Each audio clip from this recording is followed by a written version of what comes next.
Ay mga lods, gawa tayo ng salted egg. Yan, nagpakulo ako ng tubig na may asin. Yung asin mga lods, ginamit ko is iodine salt. Wala akong rock salt. Tapos nilagyan ko ng paminta.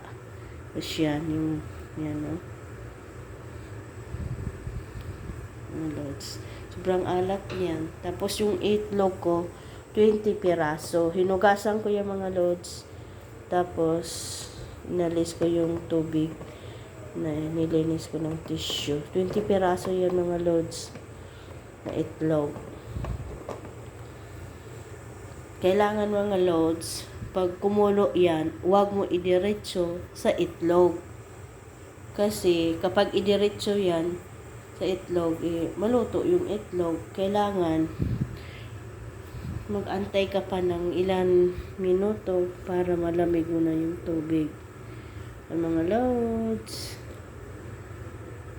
mag-antay ako ng 45 days or 30 days, ganyan. Para yung itlog natin, mga loads, may parang mantika na yellow. Kumulo na yung tubig. Pwede ko na patayin kasi nga na yung asin. Hintayin ko muna kapag lumamig ng tubig.